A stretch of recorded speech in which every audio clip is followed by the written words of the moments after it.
The lifestyle of touring as musicians, is it what you expected it would be like, or was it really surprising?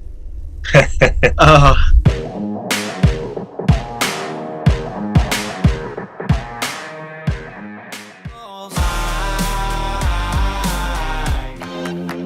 I'm on a train to New York, London, Tokyo, but I'm a good time on the run. Whoa, I'll be there at midnight.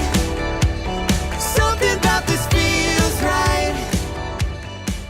Tanner, Peyton, welcome to this episode for Artist Fire. So excited to have you guys on. Where are you guys at right now? We are in our studio.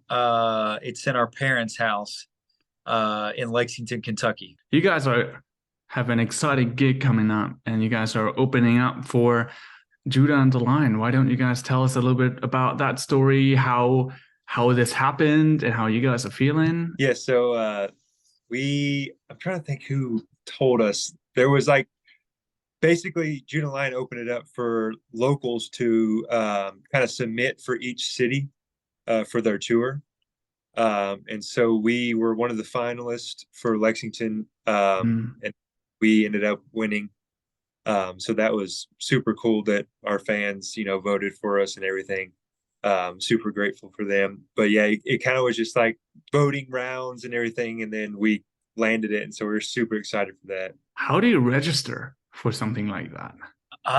Originally, I think it was just an Instagram post is all they asked at first, and I think the post did so good they were like, "All right, let's just open this up to something farther." And so then they narrowed it down to I think three to five per city or so, and then everybody just basically had to write in and vote. And luckily, our fans just, I guess, dominated the voting process.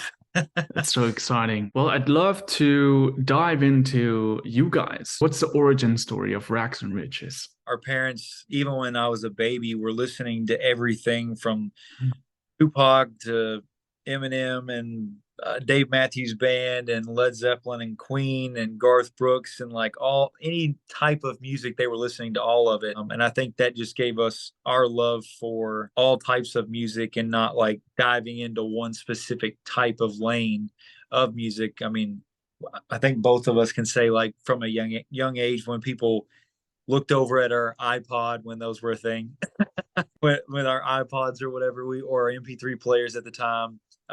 They were just had so much music, like all types of genres. And so we played music all the way up. And then around like 2016 to 2017, we started talking about let's create a band together, just the two of us. And kind of like the overall inspiration in the beginning was like Imagine Dragons, 21 Pilots, like One Republic, Maroon 5, like that lane of music, like that alternative pop rock feel, but with our own twist of kind of like a genreless touch on it where we can hit different lanes and it doesn't feel weird or unnatural. And so we started that in 2017. We kind of started writing behind the scenes. Nobody knew we were really, other than friends and close family, knew we were even working on a band. And so for 2 solid years, we spent behind the scenes just working on our craft. Didn't even practice much during that time. We were just working on what it feels like, looks like, sounds like, all of those things. And he was working on like the graphics and the branding and the website and the music too, obviously. And then we launched in 2019 our debut single, Speed of Sound, that did better than we could have ever dreamed of our first single doing. Why do you think it did so well? There was a lot of things. Yeah, Mhm. I think musically it was just like really catchy. It just has like a catchy like guitar riff and everything, and like a little like tag like um and then we had a budget of, what was it, About $5,000. $5,000 that we put Wow. into like ads and everything like that. And so, Yeah. it was pushing, but we could have never even imagined it would do that well, even with that amount of money. So Yeah. And like obviously all of those things, and probably timing of when the single came out, uh, which was in February. I don't think there's like that much music. Like it's just kind of a dead month. I think it just like we got lucky with the week it landed and it just hit.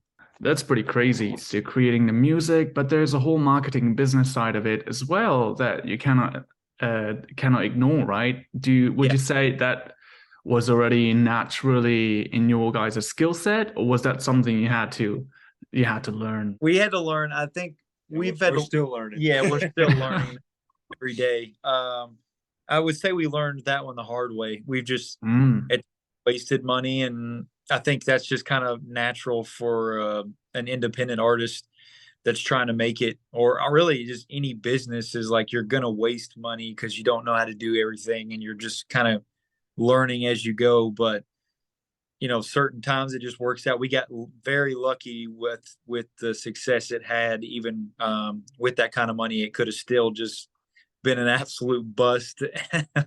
mm. It it just we got that 1 in a million that it hit and landed well for a first single. Yeah. And you mentioned before you even published this, there was a 2 year gap where you guys were just planning, preparing. Could you unpack that for me? What did that entail? Just a lot of like we were writing a bunch. Like we had, I think, 12 songs, or Probably, maybe well, maybe a little bit more. yeah. But between 12 to like 15 or something, we were just literally wrote like that many songs and kind of just we had majority of them like fully finished, Mm, just and they were sitting ready to go, and so that was part of it. And then we wanted there to be like branding already, like a really good logo, really good website, all of, like that goes into that. And so it was just a lot of like, what can we do to make this look like we're already on a label or something? yeah. um, so that was like the 2 year process. You guys have performed quite a bit. You guys have performed in over 200 performances across Yeah. 40 states. Tell me your most memorable performance and what made it so memorable. It's always been hard to beat the first one. I think that one, obviously looking back, it wasn't perfect by any means. And there was parts of, I think the excitement of the buildup of like 2 years of working on stuff and wanting to play these songs live, but not playing them live, obviously came out just like, pouring all your emotions into that one night. Uh, there's been a lot of like special shows, especially over the past probably 6 to 9 months for us that were just feel better than it feels like we're all getting just stronger and developing more. But there, I think when we were on the road, there was two shows specifically for me that stand out. One, Hmm. we almost had a sold out show like uh, in Seattle our first time there. Uh, and that was just cool because I'm like, we're literally so far from home right now, and Mm, uh, Seattle's just been cool because of listening to Nirvana like growing up. I'm like, this is pretty cool that that's uh, insane. where Nirvana came out of. And then there was another moment in Sacramento where this girl came running into the venue from outside the venue. We were playing near this little window slot. She comes running in, and I remember like just yesterday, she's like, "Oh my God, I know this song and I know who you are." And I was kind of like, "No, you don't." But then she was like, "Oh, Beat a Sound," and I was like, "Oh," she was like, "It's been on my playlist for months," and I was like, "Oh, we've like." It was that moment where it clicked of like you see numbers and things like that online, and you're like, "Oh, you don't know where they're coming from or anything like that," and then we get to a moment like that where like, "Oh, it really did spread like wildfire, and people do know the song and have heard it." There was one show on this past tour that we did last year. We played at a frat party. And it was like a Nice. crazy experience because like they were just like really into it and it was like a blast. And then I'm trying to think. We actually played a school. It Mhm. was like an elementary school. So we just did this thing where we went in and kind of like we spoke to the kids and gave them like advice. Like it was like I think the music Yeah. class or something like that.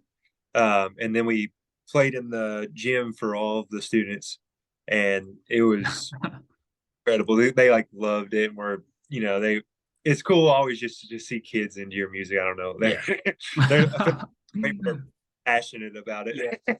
Man, that is so fun. But probably those for the past tour, like that we just did.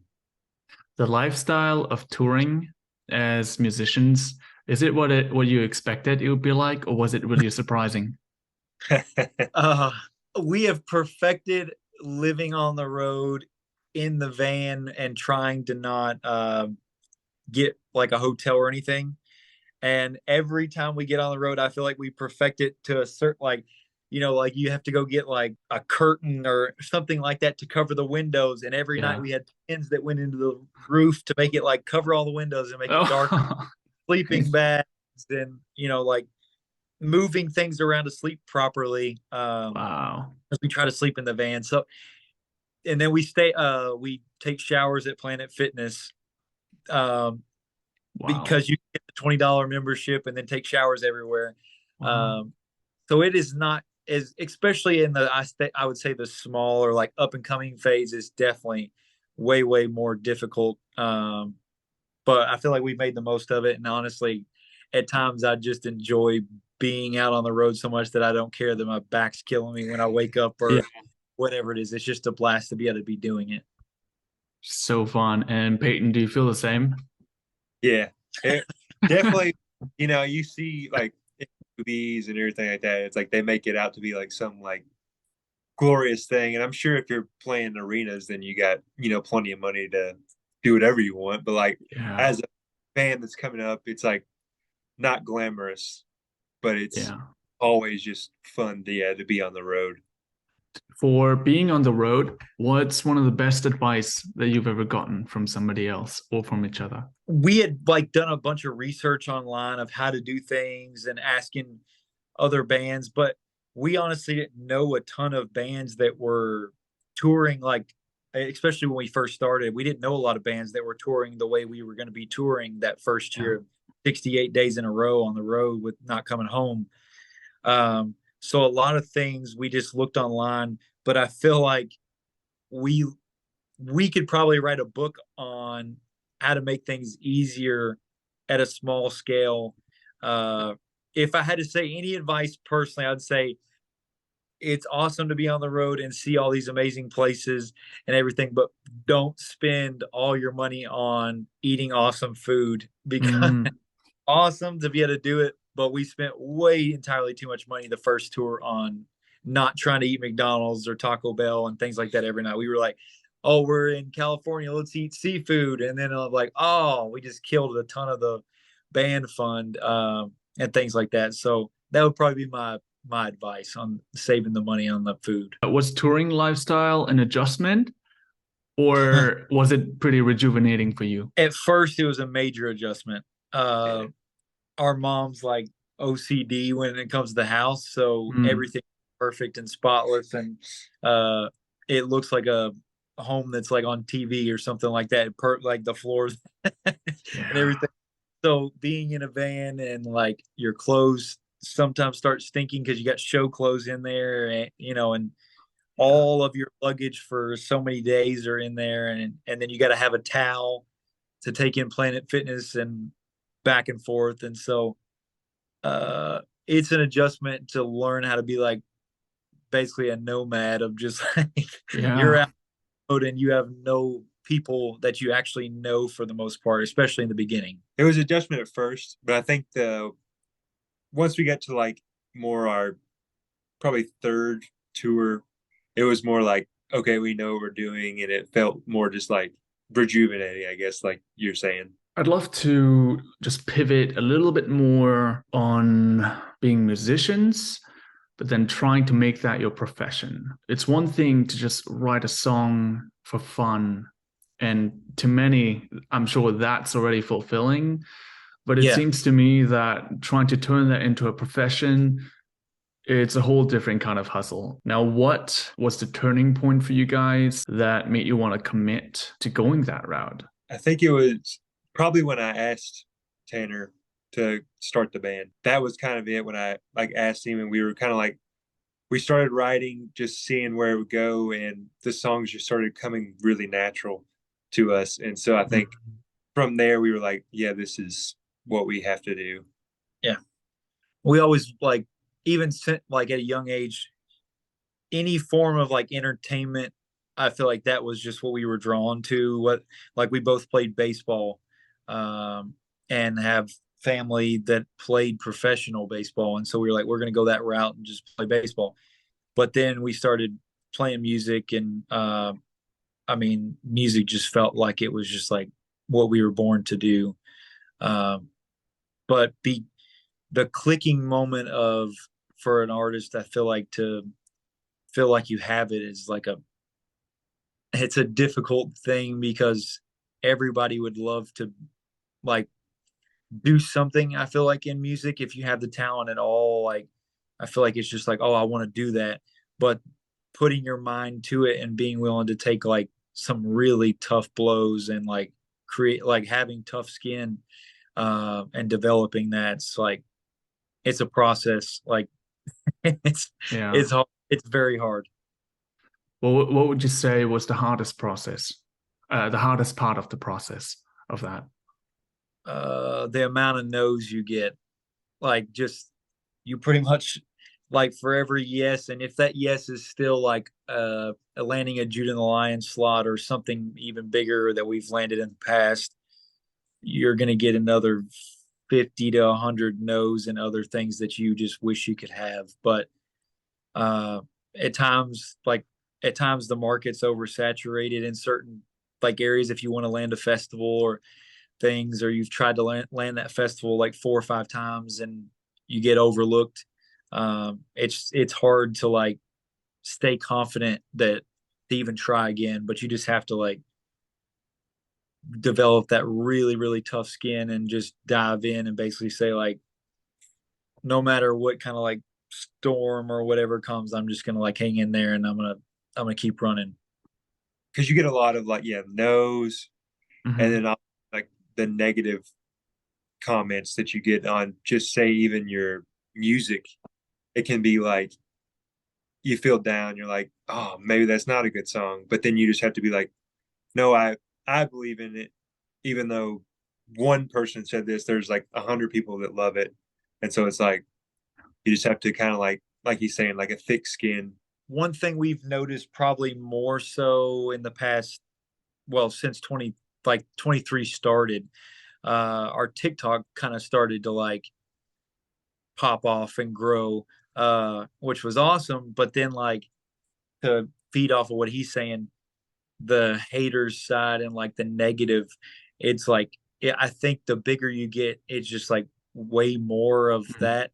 And even if people do like it, or whatever, it's just like these people want to like troll you, or bring you down. They don't want to see others succeed. And I think it can be really hard. Like, there's certain days where I literally just can't go on our socials, because Mm. it's like, if I'm already having a hard day and then I see somebody else's comment just be like negative, it's like really hard to like want to get out of bed, or like whatever it is, for somebody. I can only imagine, like, the bigger you get as an artist, like how hard that is. And you always hear stories of, I know, like, I've heard a story, Ariana Grande, like, they don't even let her get on her socials like at all anymore.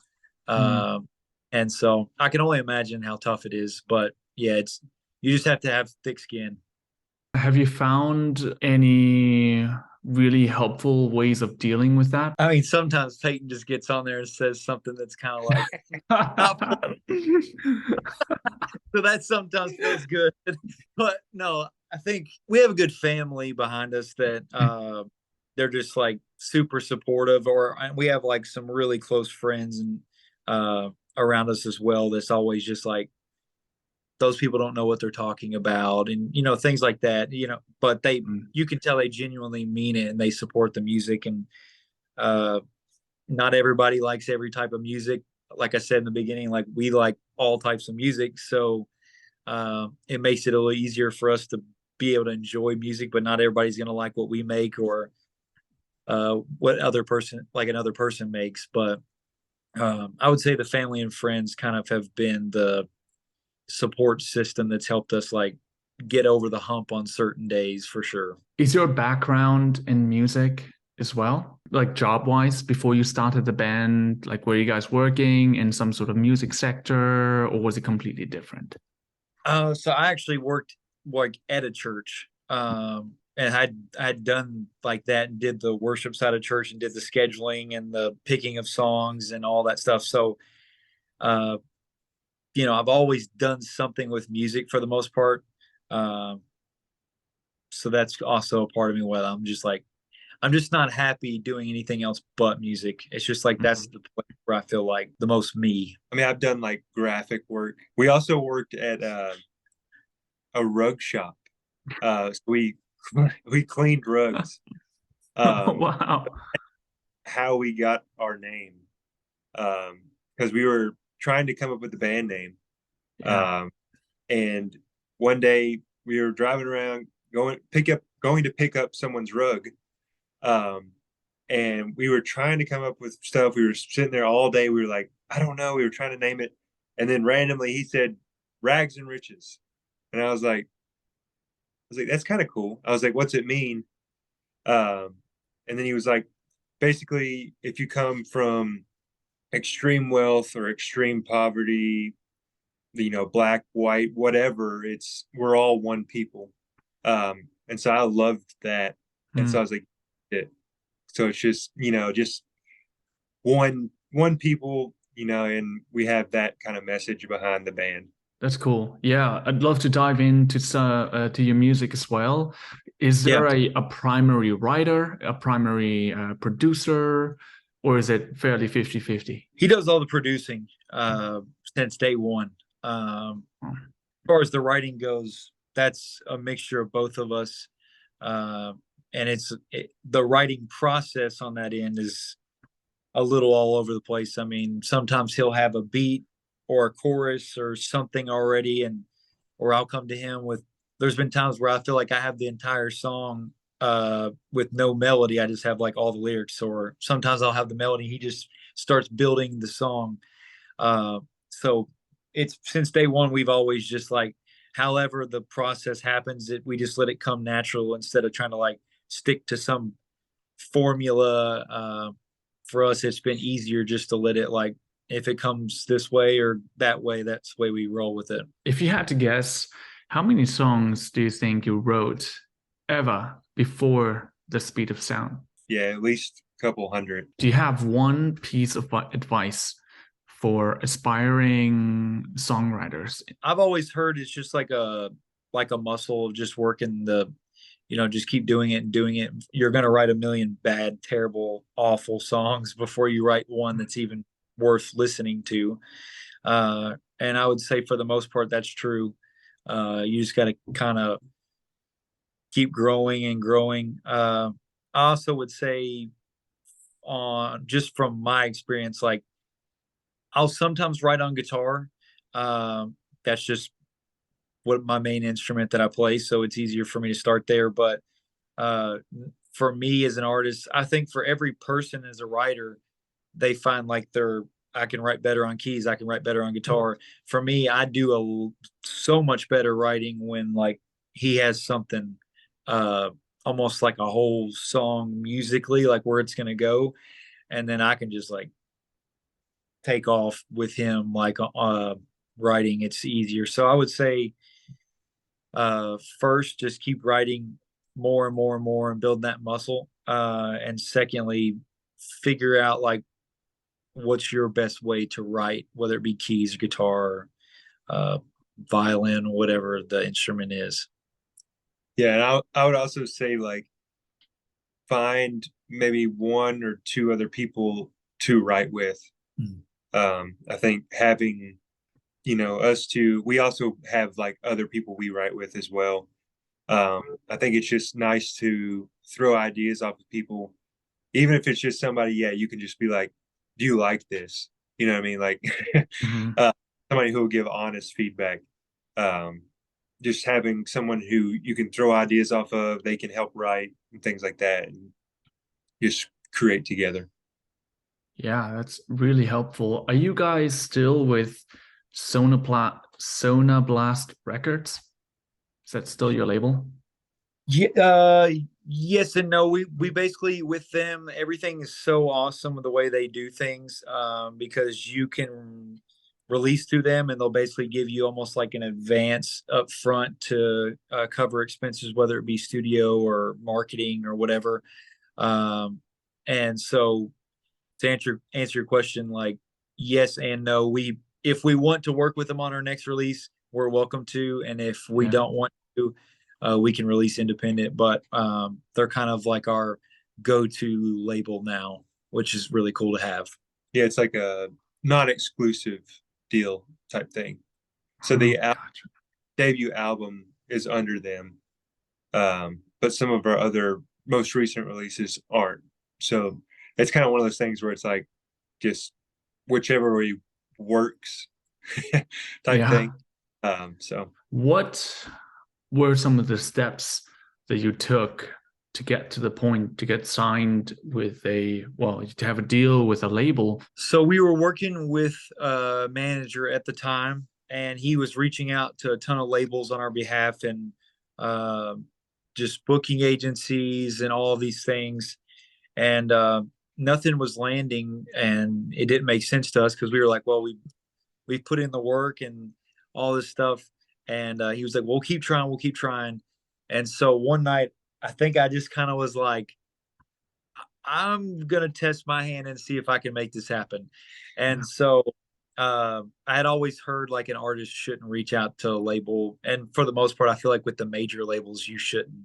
Mm. Um, but I just decided I was gonna message some smaller labels, um, and I created a pitch to Sonoblast Records, and they wrote back within I think a day. Like, and we were like in a meeting with them within probably 3 to 4 days from then, and that meeting went super well. So it worked out. I wouldn't say it goes that smoothly, probably just because we put in a lot of time and Yeah. made sure we had the following and things before we really even tried to. Labels just want to see you basically already have everything almost in place for the most part. Would you be yeah, comfortable with sharing your pitch that you used for the label? I bragged a ton about the kind of our numbers and all of those things.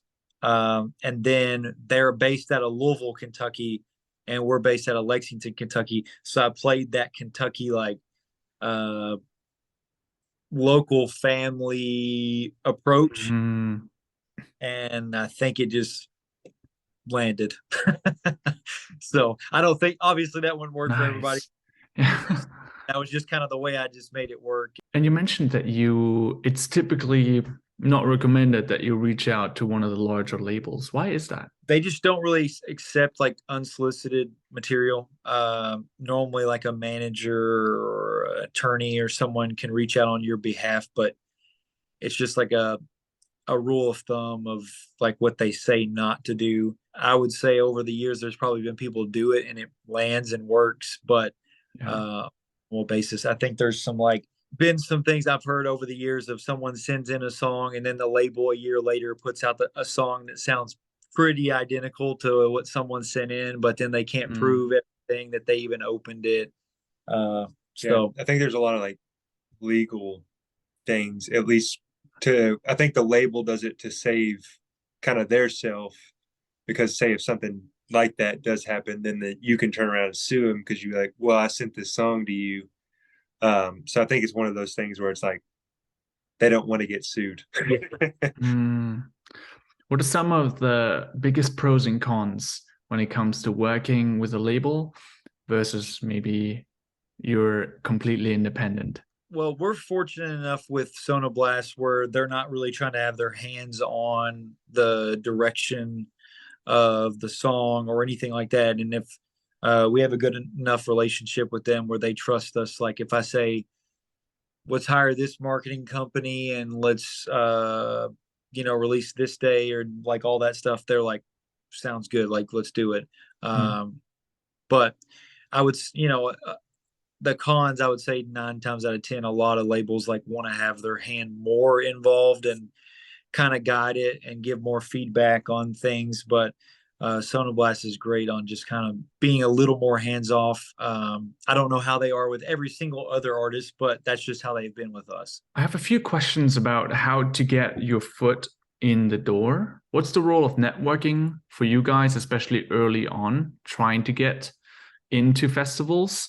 And what did that look like? It was difficult. I applied for so many things. Like I was so ambitious early on of like, I'm going to land all these things. And so I applied for, I mean, you name it, Lollapalooza, any of the big ones, and all the way down to the smallest of small labels or small festivals. And we didn't land like anything right out of the gate. There was a guy named Alan Helms out of Indiana. He gave us our first opportunity to play a festival. And they had some good artists on the festival. And that kind of, from there, just to be able to say, like, we've played a festival, it kind of helped me at least start getting some booking done. But it took some time before we really even started getting considered for any kind of festivals. The main thing for us, I think, playing as many shows as we could and just having that under our belt to kind of like prove ourselves, I guess. I feel like a lot of festivals want to see that you've played shows and you have what it takes. And so I think that's why in the beginning we were getting overlooked, because we didn't have anything. We just had Speed of Sound out and played a couple shows. We weren't anything major. Yeah, we had a song that was, popping off, but it wasn't enough to be like, oh yeah, they're gonna book you guys, because we didn't have any like real touring under our belt. And when it comes to playing those shows and trying to get that repertoire going, would that be like smaller venues like bars and like restaurants? Would it be venues like that you were trying to get into? Yeah, that was pretty much what we got. We had to play a bunch of those. What's it like trying to do that in Kentucky? What's the music scene like with that? The scene here, there is no scene here for our style music.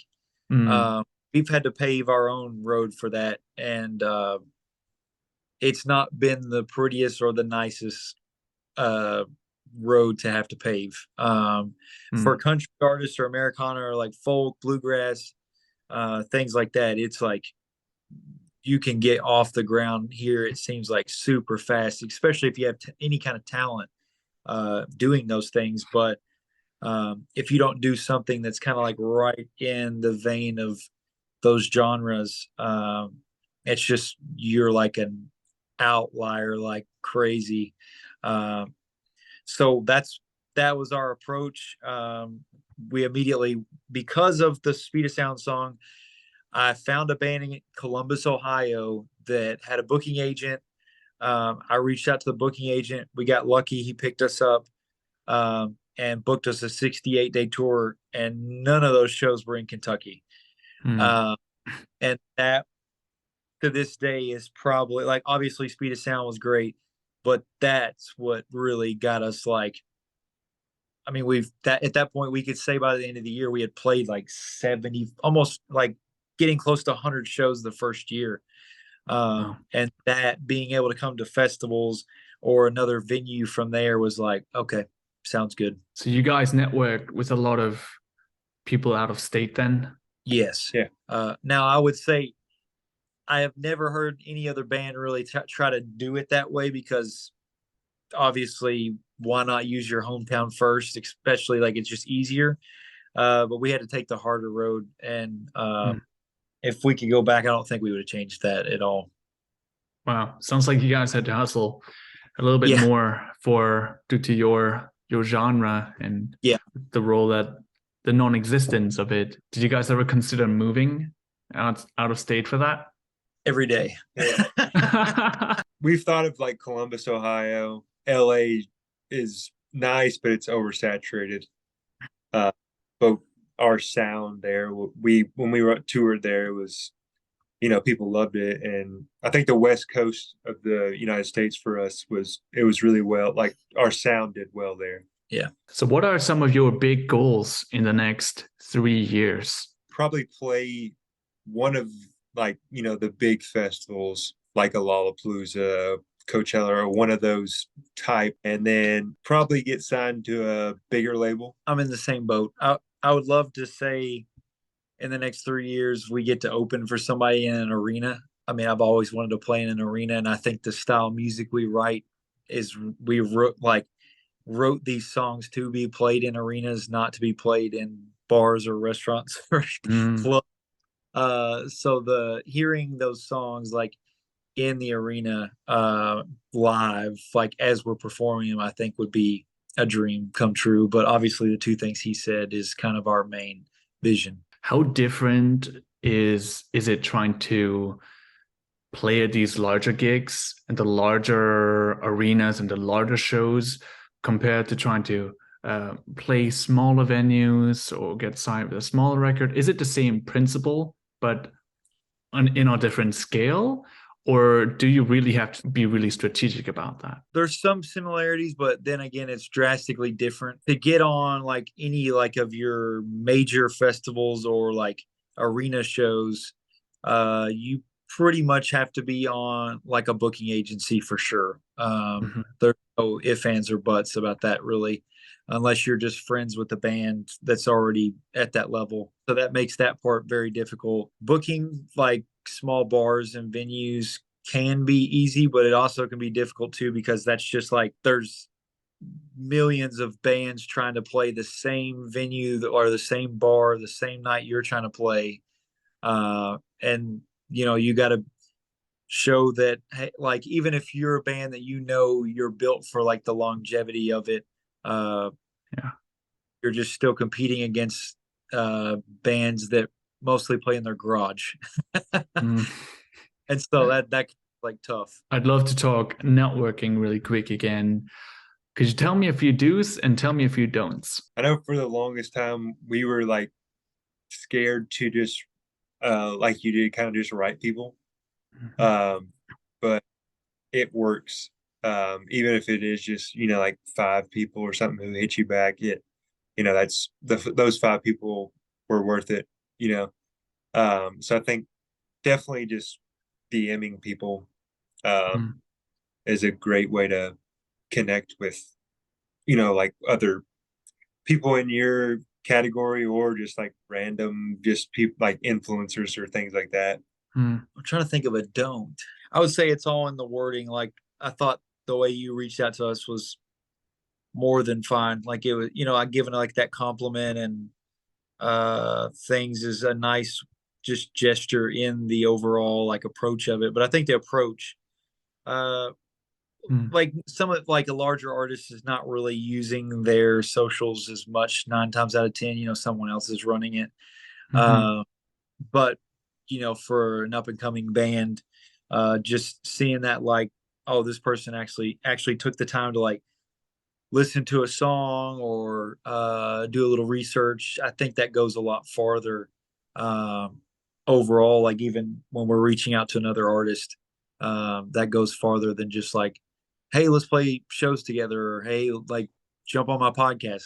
It's like just so much better that way. Looking back at your younger selves when you were building up Rags and Riches, is there anything that you wished you knew more about, or anything you would do differently?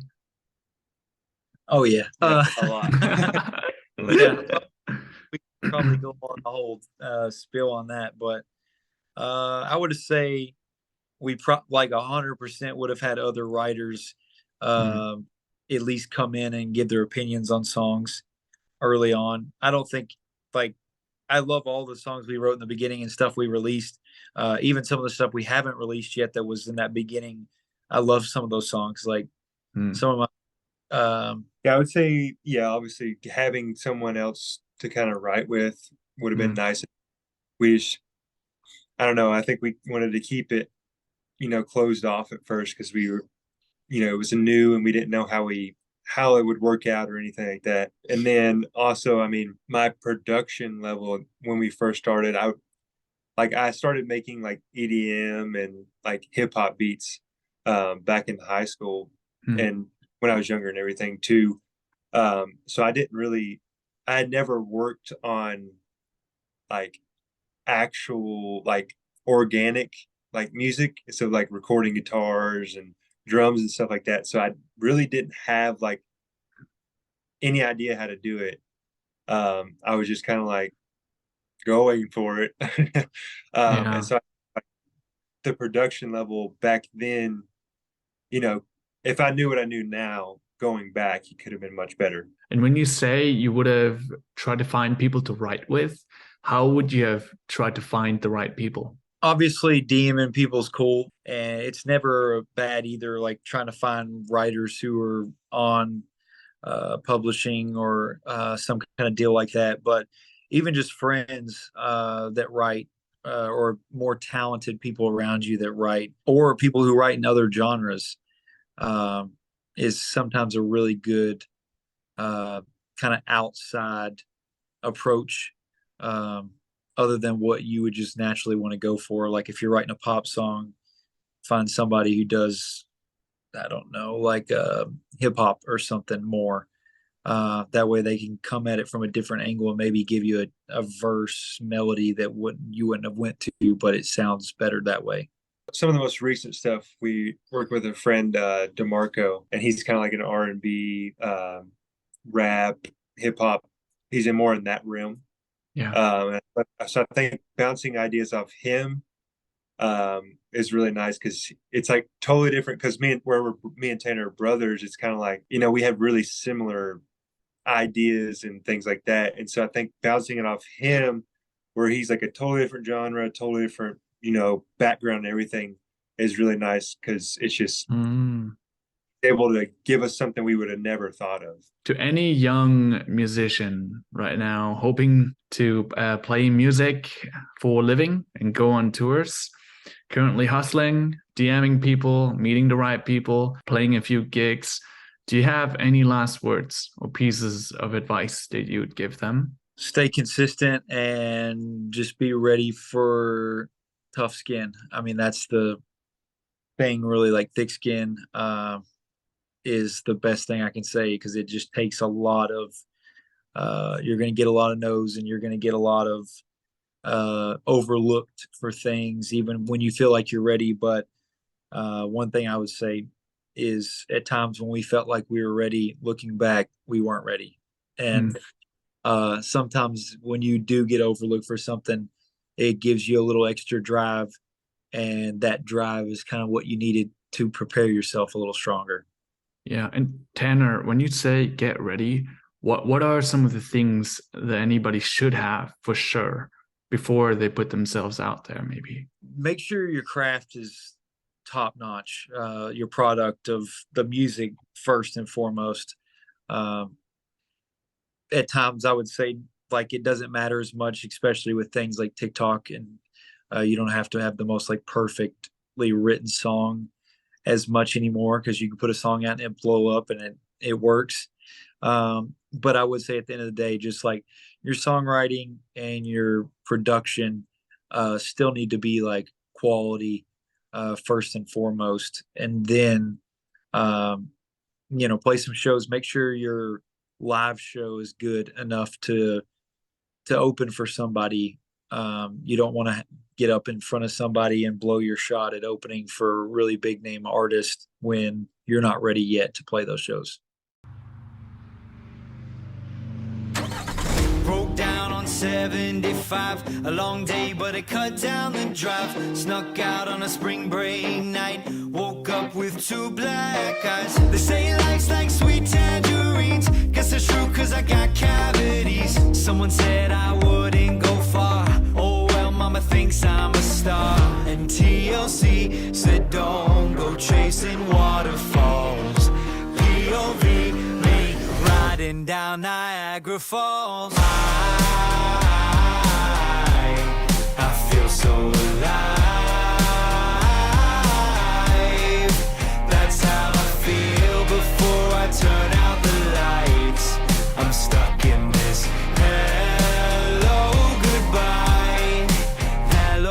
goodbye.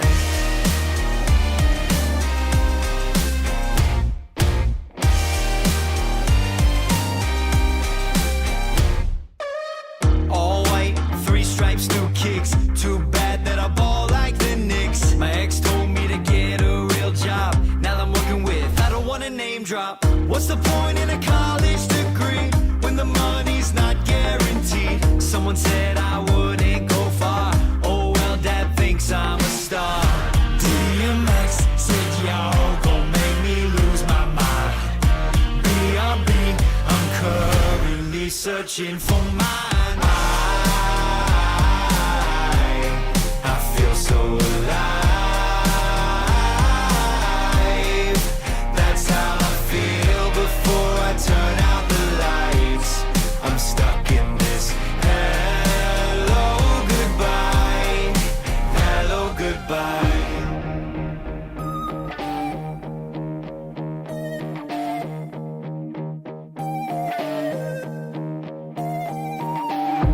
All my friends say, man, I think you're going crazy. I'm a mess, my vision's been a little hazy. All my friends say, man, I think you're going crazy. I'm a mess, my vision's been a little hazy.